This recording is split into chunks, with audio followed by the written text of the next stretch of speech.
असते की कोणत्या रस्त्याने जावं म्हणून. मग ज्या रस्त्याने विठ्ठल विठ्ठल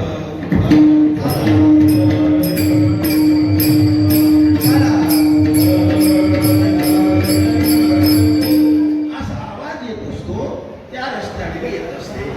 मग त्याने हळूच सांगितलं, माई तुमचा हा काटा काढू का?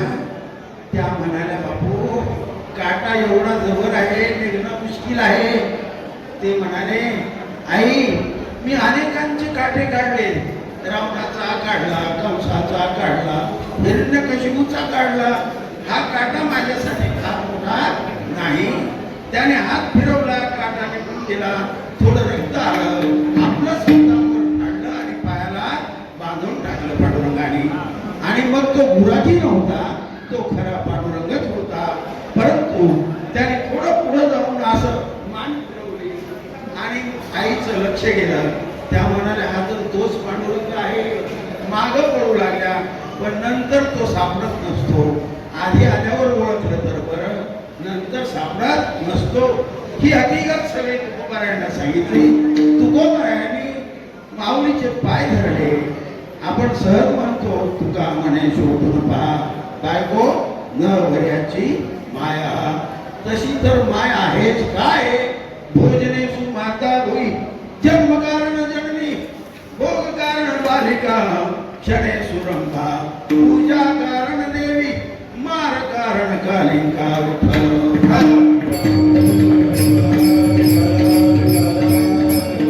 ही 6 प्रतिभाशाली गुणांची माऊली असते. म्हणून त्याने दर्शन घेतलं. आणि किती भाग्यवान आहेस, माझ्या प्रभू परमात्माने तुझ्या पायाला हात लावला, तुझा काटा काढला. मी इतक्या दिवसापासून इथं वाट पाहतो, मला कधी भेटले नाही. त्यानंतर मात्र तुकोबारायांनी निश्चय केला, जोपर्यंत मला पांडुरंग दर्शन देणार नाही इथे येऊन, तोपर्यंत अन्न पाणी देणार नाही. आणि तसं 14 वर्ष 14 महिने 14 दिवस, 14 महिने वर्ष नाही, 14 दिवस पांडुरंग अन्न पाणी न घ्या. आपले तुकोबाराया अन्न पाणी न घेता बसले. शेवटी पांडुरंगाला दया आली आणि त्या ठिकाणी जाऊन दर्शन दिलं. आणि ज्या दिवशी दर्शन दिलं ते यासाठी म्हटले, म्हणून तुकोबाराया या ठिकाणी म्हणाले की मी यासाठीच खरं म्हणजे वाट पाहत होतो. आणि ती त्यांची जी वाट पाहण्याची माझी मर्यादा होती ती संपलेली नव्हती. परंतु आज मला तुम्ही जे दर्शन दिलं तेच ह्या अभंगाच्या पहिल्या चरणात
की आपण ईश्वराने जेव्हा 84 लक्ष योनी निर्मित करू लागले, त्यामध्ये एक योनी शिल्लक राहिली. आणि पांडुरंगाच्या ईश्वराच्या, पांडुरंग म्हणजे ईश्वर आहे, तोच कृष्ण आहे, तोच राम आहे. त्याच्या त्या प्रभू परमात्माच्या लक्षात आलं की आपण सगळ्या योन्या तयार केल्या, परंतु माझं नाव घेणारी एकही नाही. एक योनी शिल्लक राहिली होती. तेव्हा मात्र त्यांनी ही मनुष्य योनी निर्माण केली की ती पांडुरंगाचं नाव घेईल, ईश्वराचं नाव घेईल. म्हणून बाकीच्या कोणत्याही योन्या कधी ईश्वराचं नाव घेत नसतात. याची देही घडे देवाचे भाग्य.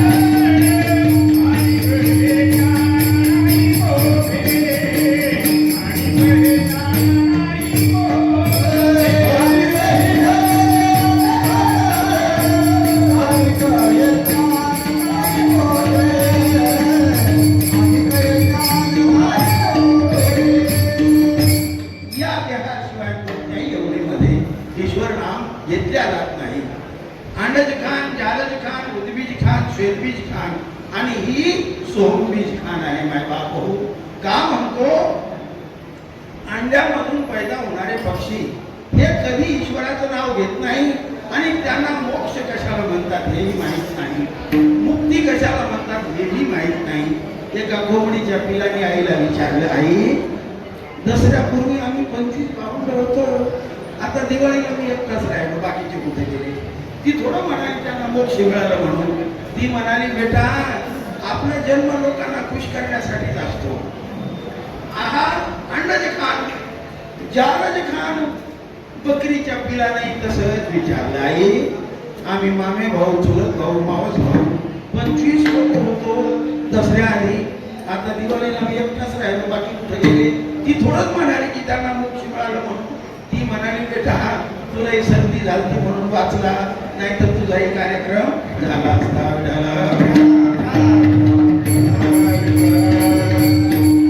आणि ही वृक्षवल्ली स्वतःच्या बीजापासून उगवतात, मोठी होतात. कशासाठी जन्माला येतात, काय करायचं, कुठं जायचं याचा अभ्यास त्याला नाही. दुसरी पहाड ही कशाला उदयाला येतात, काय करायचं, कुठं जायचं याचंही ज्ञान त्यांना नाही. मग त्या पलीकडं मुक्ती कशाला म्हणतात आणि मोक्ष कशाला म्हणतात त्या एवढ्यांना माहीत नाही. परंतु ही एकमेव मनुष्य एवढी अशी आहे माय बाप हो. त्या ठिकाणी कबीर म्हणतात, पशु का तो पणैया होय, नर का कुछ न होय, नर एक बार करनी करे तो नर का नारायण हो जाए रे भैया, नारायण हो जाए, नारायण हो जाए रे भैया, नारायण हो जाए, नारायण हो जाए रे भैया, नारायण हो जाए. पशु का पढ़ैया होए, नर का कुछ न होए, लेकिन नर एक बार करनी करे तो नर का नारायण हो जाए. माय बाप हो, या योनीमध्ये एवढी शक्ती आहे, ते स्वतः ईश्वर होऊ शकतात. म्हणून त्या ठिकाणी तुकोबाराय म्हणतात, का म्हणायला लागलो माय बाप हो, या आपण ज्या 4 खाणीबद्दल बोलायला लागलेलो आहोत. मग ही पशु पक्षी तेही नाव घेत नाही, ही वृक्षवली तेही नाव घेत नाही, ही पहाडही नाव घेत नाही. मग आपल्यापैकी सगळे नाव घेतात का? नाही.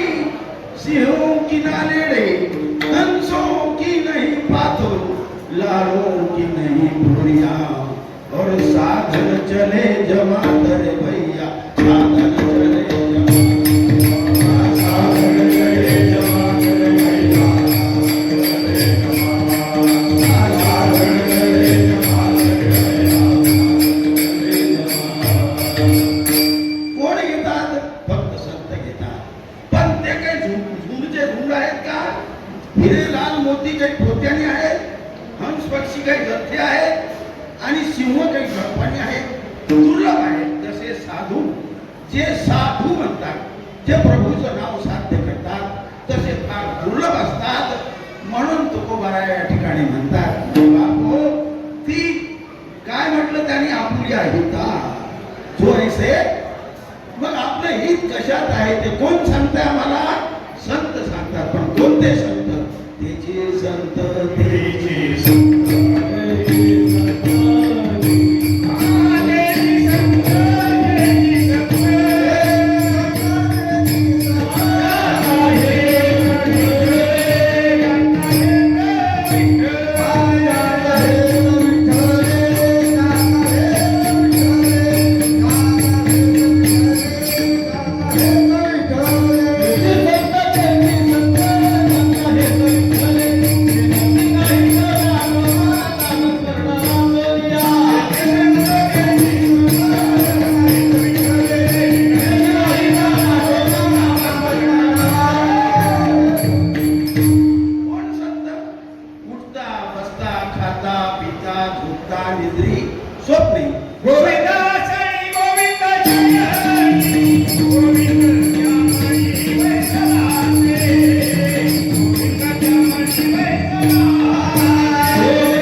ठाई ठेलेला, जो विनाशाचा विनाश होत नाही, जो सर्व ठाई ठेलेला आहे आणि जो कधी लयाला जात नाही, तो विठ्ठल विठ्ठल.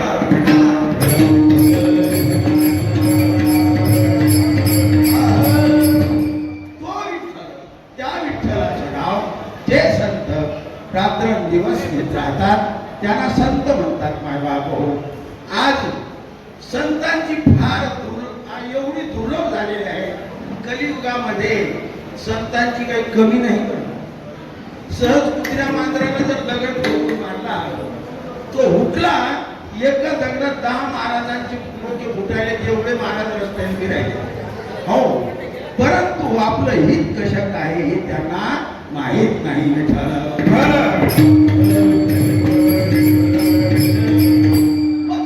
हिताचं प्रमाण बघा, रामायणामध्ये बघा, कैकेयीने आपलं हित काय केलं? आपला मुलगा राजा व्हावा आणि राम वनवासाला जावा. तिचं काही चूक नव्हतं. कोणत्या आईला वाटत नाही माझा पोरगा बगैर खर्चाचा पंतप्रधान होत असेल तर? तिने आपली भावना व्यक्त केली आणि आपलं हित साध्य करण्याचा प्रयत्न केला. पण मुलाला आवडलं का? पण नाविलाज होता. याने वनवास जाण्याचं ठरवलं म्हणून तो बसला. पण गादीवर बसला का? खडावा ठेवल्या आणि साधून घेऊन बाकी बाजूला बसून राज्य चालवलं. मग त्याला विचारलं, तू असं का करतो? तो म्हणला, माझं याच्यातच हित आहे.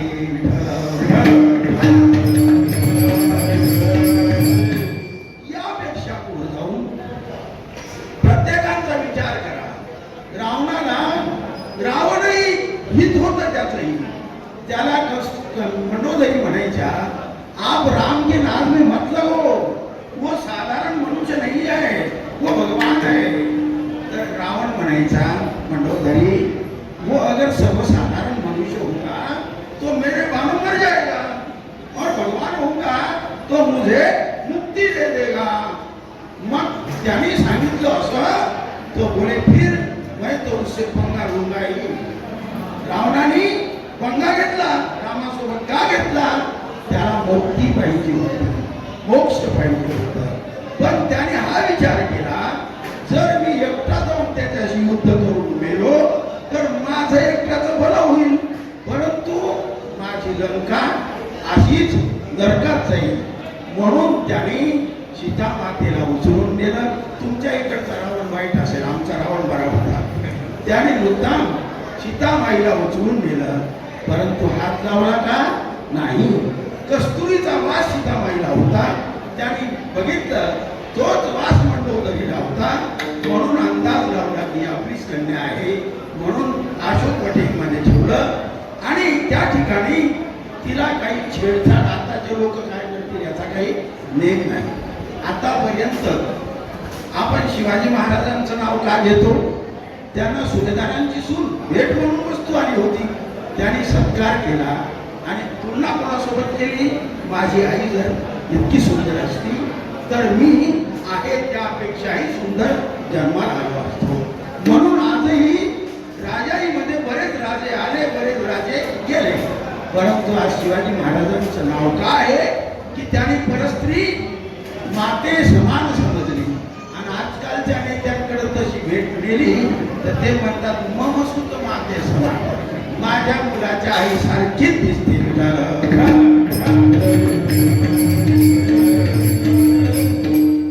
ही राज्यकर्ते होते म्हणून आजपर्यंत त्यांचं नाव आहे. माणसं कधी मरत नसतात. कोणीच मरत नसतो. आता आमच्या ताई का मेल्यात का? नाही. आज त्यांच्या नावाने हा जो गजर चाललेला आहे, त्या जोपर्यंत हा गजर राहील तोपर्यंत त्या जिवंत आहेत.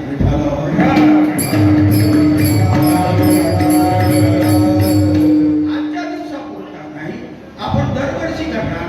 जवान साहेब जोपर्यंत आहेत तोपर्यंत हे चालू ठेवणार आहे.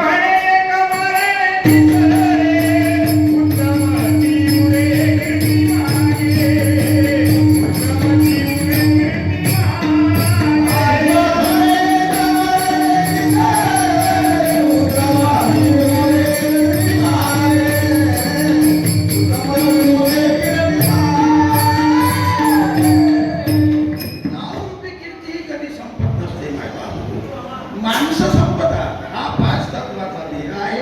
या पाच तत्वापैकी एखादा तत्व जरी कमी जास्त झाला मात्र हे भांड कधी फुटेल याचा नेम नाही. कबीर म्हणतात कबीरा घट फुटे घट समाये जो पाणी सग पाणी टकराये जो ज्योत संग ज्योत समाये.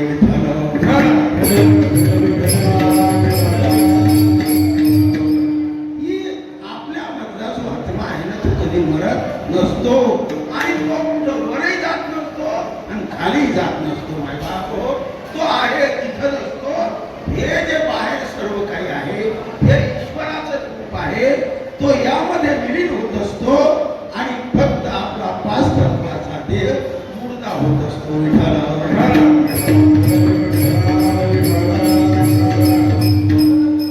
आपण पंपाने हवा भरतो टायर मध्ये आणि त्या टायरला छिद्र पडला हवा निघून गेली म्हणजे कुठे गेली का नाही त्या हवेमध्ये विलीन झाली.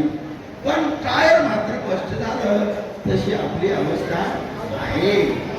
आज आपण विचार करा माय बापू 1 वर्ष झालं ताईंना लावून. खरं म्हणजे त्याची थोडक्यात हकीकत सांगतो. साहेब रिटायर झाले. आम्ही त्यांच्याकडे जाऊन बसायचो. ताई म्हणायच्या भिया देवे धर्मे रिवा तकनी हमने ना. मी सांगायचो यांना झोप लागायची. ताई मात्र बरोबर ऐकत बसायच्या. आणि मग यांनी म्हणाले की मला चांगला गुरु करायचा आहे. मी म्हटलं तुमची इच्छा आहे ना तर तुमच्या घरी गुरु येईल, तुम्ही काळजी करू नका. मग योगायोगाने 40 गावला लक्ष्मण बापूचा कार्यक्रम होता आणि त्यासाठी दासला निमंत्रित केलेलं होतं. मग त्यांना विनंती केली तुम्ही येता का. ते म्हणाले सहकुटुंब येतो. सोबत निघालो आम्ही. रस्त्यामध्ये आमची जी चर्चा चालू होती त्याच विषयावरती लक्ष्मण बाबू बोलत होते. 40 गावला आम्ही गाडीतून हे रस्त्यात म्हणत होते आपली भेट होईल का, आपल्याला ते बोलतील का. म्हटलं सर्व होईल, तुमचा भाव पाहिजे. आम्ही गेलो. गाडीतून उतरल्याबरोबर अनाउन्समेंट झाली की आपण स्टेजकडे यावं. महाराजांचं दर्शन घेतलं, माल्यार्पण केलं. त्याने कानात सांगितलं डायरेक्ट जाऊ नका, आम्हाला जिथं थांबलो तिथे येऊन भेटा. मग आम्ही सर्व कार्यक्रम आटोपल्याबरोबर साहेब आणि आम्ही महाराजांकडे गेलो. त्यांच्याकडे शरबत पिलो आणि त्यांनी आम्हाला सांगितलं की तुम्ही आम्हाला सोडू नका, आम्ही तुम्हाला सोडत नाही. आणि मग तिथून ती लिंक लागली. ते एवढे भक्त झाले लक्ष्मण बाबांचे. ते एकटेच नाही तर पूर्ण मुली जावाई सगळे त्यांचे अन्वयी झाले. म्हणून मी मानतो माय बाप या अभंगामधला बराच अर्थ याच्यामध्ये भरलेला आहे.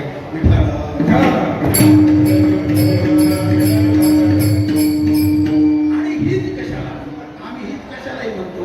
एक माऊली म्हणाली माझं पोरग लई हुशार आहे. कसं काय अहो कीर्तनात गेला की 5,000 रुपये तो करूनच होतो. काय प्रसंग वाजवतो, विणा घेतो, कीर्तन करतो, काय करतो. ती म्हणाली नाही तो 5-6 ठिकाणी जागा बदलतो. मग जागा बदलतो म्हणजे काय करतो, शेजाऱ्याचं पाकिट कधी मारलं त्याला पत्ताच लागू देत नाही. म्हणजे यालाही आम्ही हित म्हणतो. हे हित आहे ना, अशाही हितालाही आम्ही हित म्हणतो. परंतु माय बाप हो हित ते की ज्या हितामध्ये आपला ईश्वर ज्याने आम्हाला जन्म दिला. नाथ महाराज वयाच्या 10व्या वर्षाच्या आधीच आई वडील गेले. नाथ महाराजांच्या आजी आजोबांनी पालन पोषण केलं.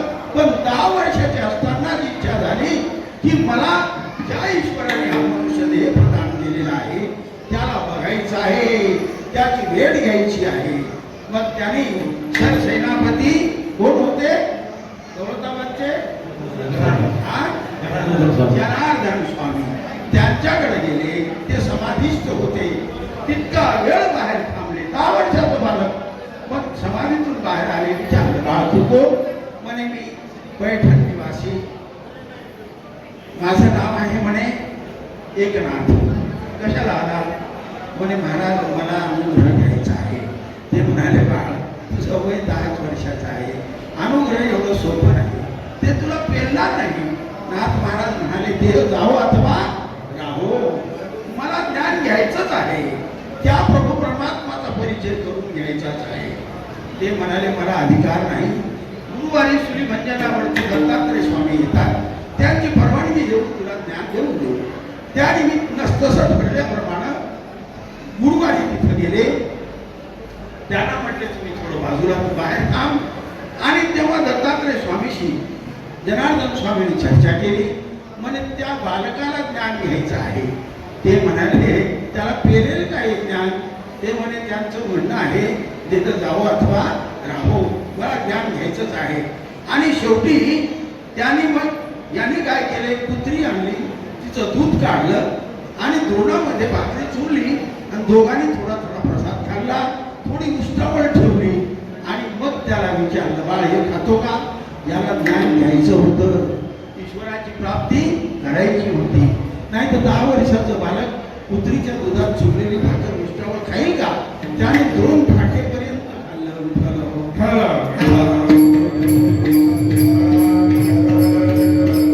आणि मग मात्र दत्तात्रय स्वामी सुद्धा म्हणाले हे पात्र जे आहे, हे जे बालक आहे, हे ज्ञान देण्यास योग्य आहे. त्या ठिकाणी ज्ञान दिलं आणि तेव्हा मात्र त्यांच्यावर प्रकाश पडला आणि त्याने अभंग काय लिहिला, हरी प्राप्ती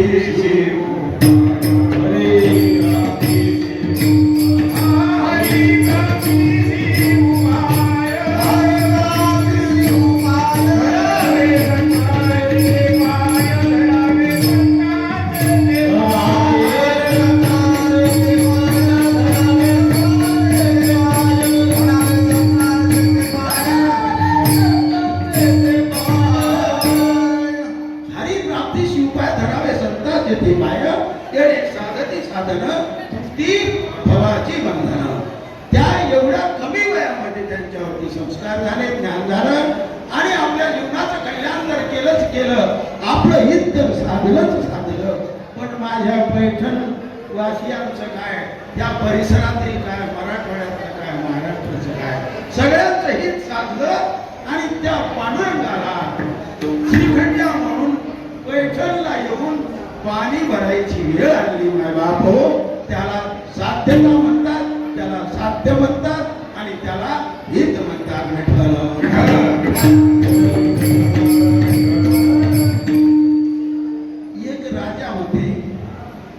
राज्यपदाला कंटाळले, त्याला वाटलं साधू पण फार सोपं आहे म्हणून साधुत्व स्वीकारलं. रस्त्यावर छोटीशी एक झोपडी लावली, त्याच्यामध्ये बसले आणि आपली ध्यानधारणा सुरू केली. आमच्यासारखे 10-5 टवाळके गेले, त्याला विचारलं, महाराज हमें वो बस्ती का पत्ता बताओ. एक सांगायचं आहे की आपलं सर्व झाल्यानंतर आपल्याला 2 मिनिटासाठी श्रद्धांजली अर्पित करायची आहे, शेवटला आदरांजली म्हणून. नंतर आपण लक्षात ठेवा, जेव्हा माल्यार्पण करू तेव्हा असो. विषय असा की त्या महाराजांना विचारलं, महाराज हमें बस्ती का रास्ता बताओ. त्याने सांगितलं, आप यहाँ से आधा किलोमीटर जाओ, बाहेर घूम जाओ, वहाँ बस्ती है. हे गेले, तिथून पुढे गेल्यानंतर डाव्या बाजूला फिरले, 4 मुले एकाच वेळेस जळत होते. सगळे चिडले, परत आले, म्हणे महाराज आप कब बने हो महाराज? ते म्हणे 6 महीने हुआ. पहले क्या करते थे? मैं राजा था. अरे राजा था और अभी महाराज बन गए और इतना झूठ बोल रहे हो? क्या झूठ बोला मैंने? बोले आपको हमने बस्ती का रास्ता पूछे और आपने स्मशान का बता दिया. ते बोले भैया आप जिसको स्मशान समझ रहे हो ना, वही सही बस्ती है. हम सबको जाके वही बसना है और वहां जो बस जाता है वो वापस नहीं आता. आप जिसको बस्ती समझ रहे हो वो इंतजार कर रहे हैं, मेरा नंबर कब है विठ्ठल.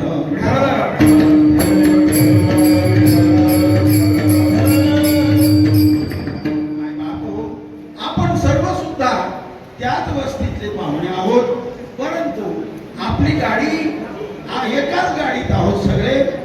आपले डबे पाठीमागे आहेत आणि ताईचा डब्बा स्टेशन मध्ये आला. अजूनही किती आहे अवकाश, अजूनही किती आहे अवकाश, अजूनही किती आहे अवकाश, किती आहे अवकाश. घडोघडी काळ वाजयाची माहे, घडोघडी काळ वाजयाची माहे.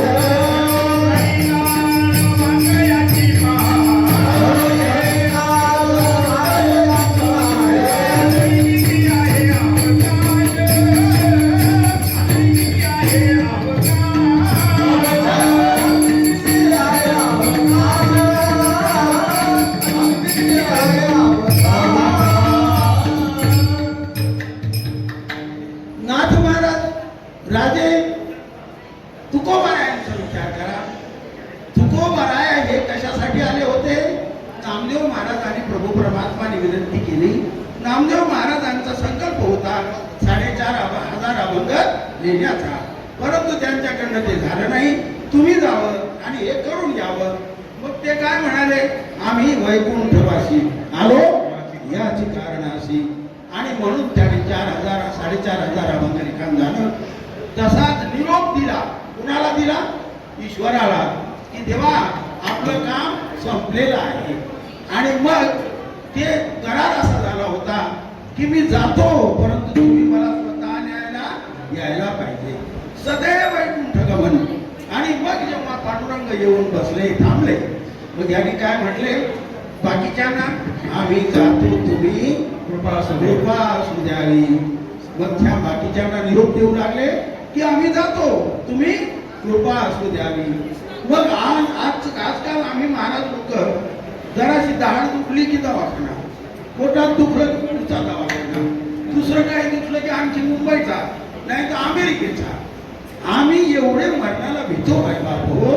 आणि ते महापुरुष त्यांनी ईश्वराला निरोप दिला की देवा आपला कार्यकाल संपलेला आहे, आम्हाला आता तुम्ही घ्यायला यावं. मग ते आले. आल्यानंतर हे म्हणाले की देवा तुम्ही थोडा वेळ थांबा, माझे 2 काम बाकी आहेत. ईश्वराला वाटले याच्या संसारातले बाकी असतील काही काम.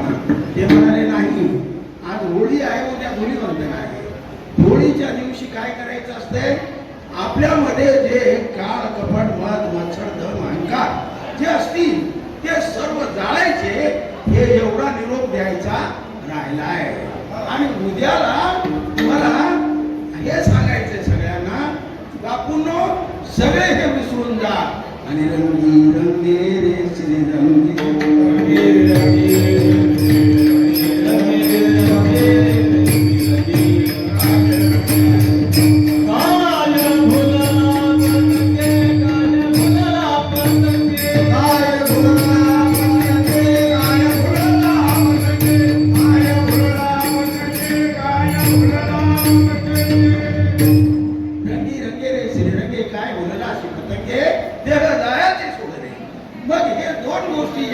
सांगायच्या राहिल्या.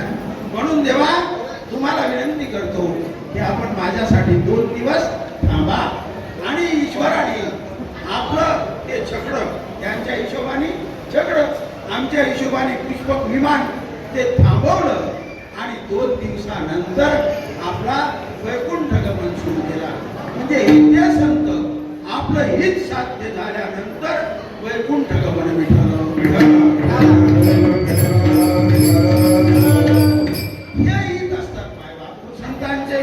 आमचं हित हे असते. एकाला देव प्रसन्न झाला, त्याला विचारलं काय मागायचं ते मागून घे. तो म्हणाला मागू का देवा? ते म्हणे मागण्याबद्दल काही हरकत नाही, पण माझ्या 2 अटी आहेत ते ऐकून घे आणि मग मात्र मागत राहा. ते म्हणे काय अटी आहेत देवा? म्हणे तू 1 मागितलं की बाजूच्याला 2 मिळतील. तू 1 घर मागितलं शेजाऱ्याला 2 घर. तू 1 गाडी मागितली शेजाऱ्याला 2 गाड्या. तू 1 बायको मागितली शेजाऱ्याला 2 बायका. म्हणजे असा प्रकार होईल. पण तो आपला फार हुशार ना, त्याने काय म्हणावं देवा असं असेल ना आपला 1 डोळा जाऊ द्या, म्हणजे त्याचे दोन्ही. आपलं 1 टंगडं तुटू द्या, म्हणजे त्याचे दोन्ही. आपला 1 हात जाऊ द्या, त्याचे दोन्ही. म्हणजे आजची प्रवृत्ती ही आहे. पण आपलं भलं त्या जगाचं भलं असा विचार करणारी जनता नाही मायबाप हो. म्हणून म्हणतो पूर्वीचे महाराज म्हणायचे पाण्यातला मासा निद्रा घेतो कैसा जावे त्याच्या वंशी तेव्हा कळे. आता तसं होतं, पण राजकीय पुढारी आता तसं नाही ठेवलं. ते काय म्हणतात? पाण्यातला मासा लागतो कसा खावा त्याचा रसा तेव्हा कळे विठ्ठल.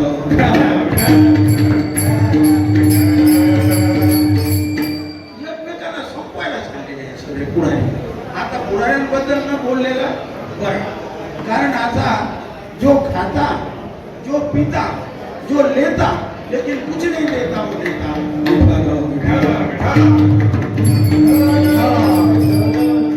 या जन्मामध्ये सुख सुखासाठी कोणताही जन्म मागायला लागलेले आहेत. आम्ही एका कवितेत लिहिलं होतं, आदमी तो बोलता है बोझ और कुत्ते कर रहे बोझ. आदमी बोला है बोझ, कुत्ते कर रहे बोझ. आदमी बेचारा दिन भर में एक आध बार सूखी रोटी खाता और वो कुत्ता मैडम के हाथ से दूध में चुनकर 3 बार रोटी खाता. आदमी तो बोरा बोझ और कुत्ते कर रहे बोझ. आदमी बेचारा 11 नंबर की गाड़ी से घूमते रहता, मुझे पैदल, और वो कुत्ता मैडम की गोदी में बैठ के कार में घूमने जाता. आदमी तो बोरा बोझ और कुत्ते कर रहे बोझ. आदमी बेचारा 4-8 दिन में एक आध बार साबुन से नहाता और वो कुत्ता मैडम के हाथ से दिन भर में 3 बार साबुन से नहाता. आदमी तो बोरा बोझ और कुत्ते कर रहे बोझ. मग तो कवी काय म्हणतो, हे प्रभू, आजकाल लोक सुखासाठी कोणताही जन्म मागायले. ते काय म्हणते, हे प्रभू, अगले जन्म में हटा दे ये मनुष्य जन्म के बल्ला और बना दे वैसा स्वामी कुत्ते का बिल्ला.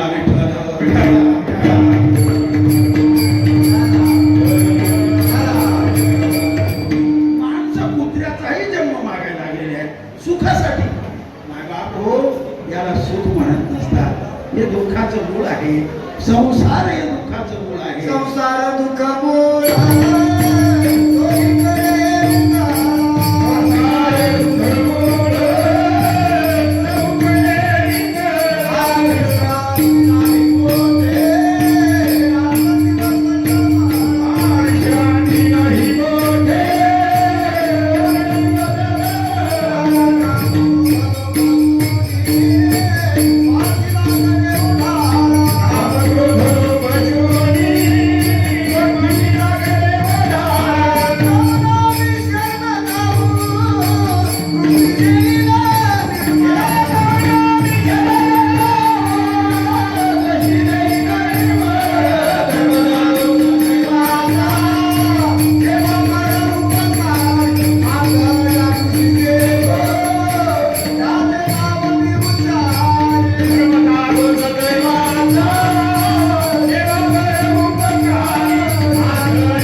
बंगला झाला, गाडी झाली, त्याला सुख म्हणतो.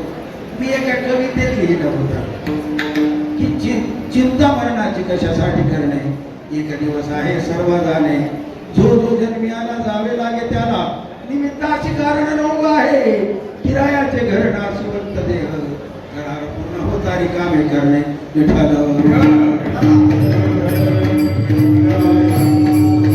त्या दिवशी करार संपतो, त्या दिवशी याला रिकाम करावं लागतंय. आणि दुसरीकडे एका ठिकाणी सांगितलं, काय म्हटलं एका ठिकाणी, पोरा की बापूंनो, हे आपलं आपण ज्याला म्हणतो हे सुख आहे, सुख आहे, सुख कुठंच नाही. आणि मग या सुखामध्ये कधीच तुम्हाला मला हित सापडत नसते. आणि जर हित सापडायचं असेल तर त्यासाठी फक्त एक ईश्वर आणि तुम्ही हेच एवढं नातं जोडायला पाहिजे. आपुला तो एक देव करुणी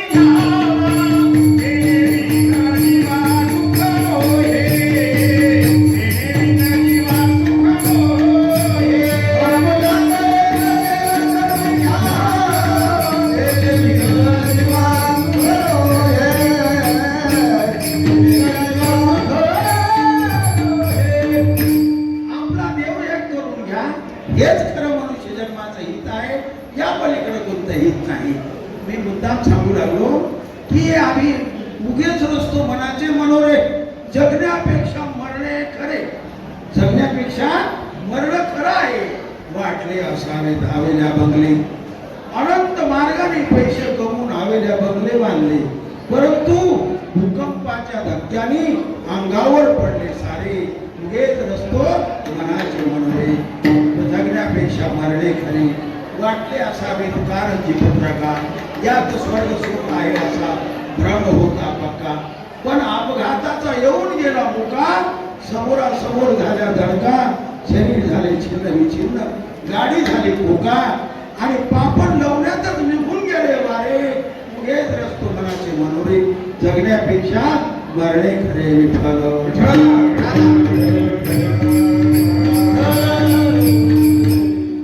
आपलं जगणं खरं नाही पण मरण मात्र निश्चित खरं आहे हे सगळ्यांनी लक्षात ठेवावं. आजकालच्या पुढाऱ्यांबद्दल दया येते, त्यांना माहीतच नाही वाटतं की ते कधीतरी मरणार आहेत.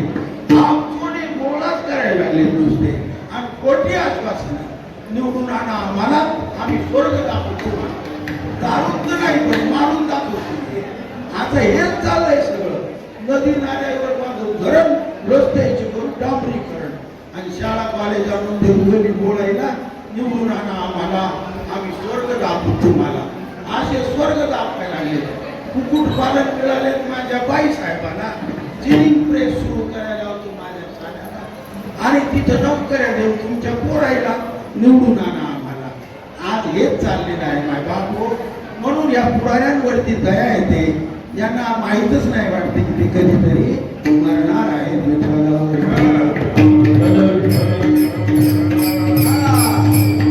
पहिल्या चरणामध्ये महाराजांनी सांगितलं आपलं हित कशात आहे, आपल्या हिता जो ऐसे जागता धन्य माता पिता दयाजिया.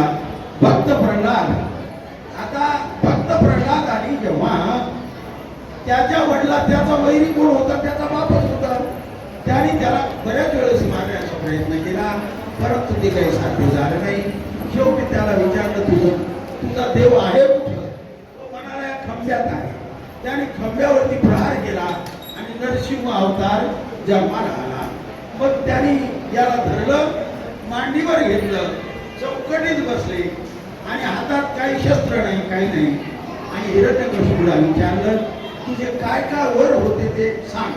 त्याने सांगितलं मला दिवसा मरण नाही, रात्री मरण नाही आणि त्याहीपेक्षा खाली नाही वर नाही, शस्त्राने नाही, मनुष्याने नाही आणि कोणत्याही प्राण्याने नाही. मग ह्या एवढ्याच आहे का? नाही म्हणे, त्याहीपेक्षा पुढचं आहे. 12 महिन्यापैकी कोणत्याच महिन्यात माझं मरण नाही.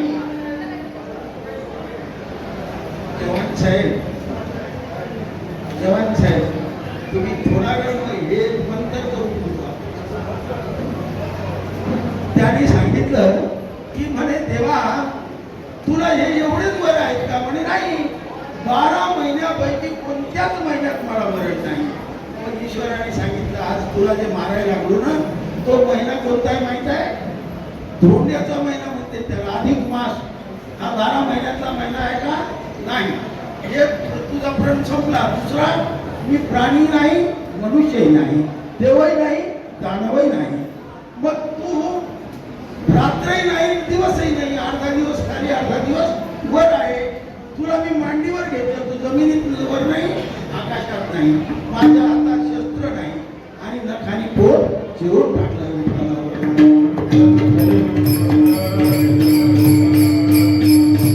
एवढ्या वरदान असलेला सुद्धा जाऊ शकतो. मग आपली काय गरज आहे? त्याहीपेक्षा पुढं गंगा भीष्म काही साधे होते, ब्रह्मज्ञानी होते. परंतु कृष्ण परमात्माला विचारलं, त्यांना 6 महिने बाणाच्या बिछाण्यावर पडावं लागलं.